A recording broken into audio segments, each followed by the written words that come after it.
Mr Deputy Speaker, thank you for allowing me to make my maiden speech during this debate, which is addressing a critical part of the new government's future programme. I should like to congratulate the previous speakers, in particular those who have made their maiden speeches and have set the bar very high this evening for the rest of us to follow. It is an honour to speak, particularly as the first female Member of Parliament for the Loughborough constituency. I should like to start by paying tribute to my two immediate predecessors. One, of course, the Right Honourable Member for Charnwood, is still a member of this House. I have been researching, unsurprisingly, previous maiden speeches, and it would appear that he made his maiden speech during the budget debate following the 1979 election. As the Chancellor referred to earlier, little did he think that perhaps one of his successors 31 years later would be speaking as the government is preparing another emergency budget after a change of government. My immediate predecessor is, of course, Andy Reid, who worked tirelessly for his constituents since his election in 1997. He was respected as a man of principle, and he resigned as a PPS over the Iraq War. He was a committed Christian and also, I hope he will not mind me saying this, a well-known sports fanatic. In fact, several members on this side of the House have already asked if I am going to take his place on the parliamentary rugby team. For the record, the answer is no. I hope that I will be able to serve the people. I hope that I will be able to serve the people in the Loughborough constituency as well as he did. Loughborough is a wonderful mix of a constituency. It sits, as I found my two immediate predecessors said in their speeches, between Nottingham, Derby and Leicester, and that has clearly not changed. Loughborough itself is a town of about 50,000 people, but it expands by a further 12,000 or so during term times, thanks to our world-famous university. And in fact, the university is back on the map again, as it is the place where the football to be used during the forthcoming World Cup was designed.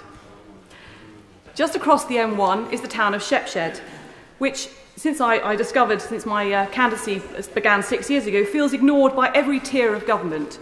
So I hope that I will be able to put that right during my time as their Member of Parliament.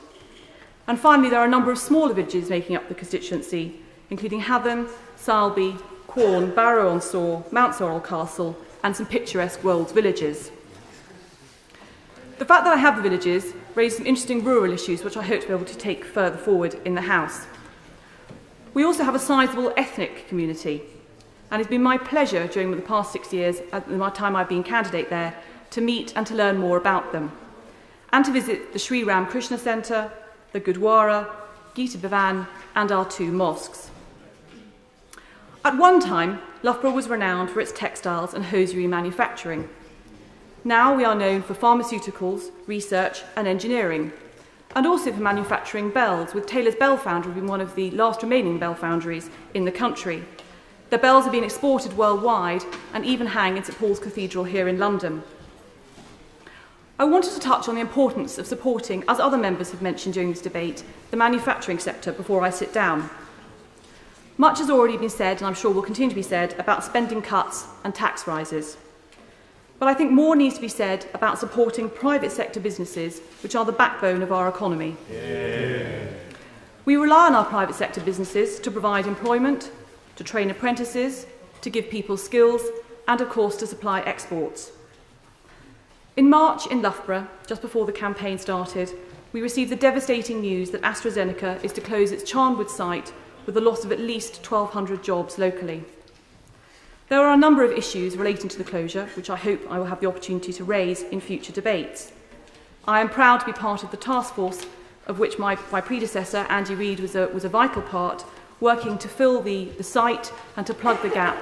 And I hope that we will not end up with a black hole in the middle of Charnwood, but a place where new businesses and many other industries will be able to use the site so that we have a full manufacturing sector still within the town. But the fact is that we do need to support strong manufacturing businesses.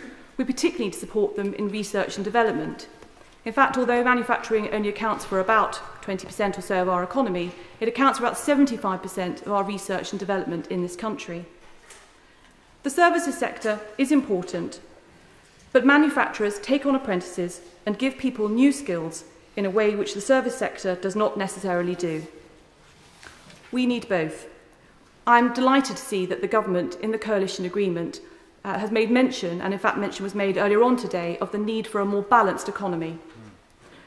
I I hope that I will be able to use my time in the House, with my background as a solicitor advising companies both large and small on raising finance in both the City of London and outside, to ensure that we have a truly business-friendly environment in Britain, which will be good for both my constituents, for Loughborough, for the East Midlands, for Leicestershire and for the country. And I hope that we will be able to replace the jobs that have been lost and to ensure that we have a burgeoning manufacturing sector by the time this government leaves office. Thank you.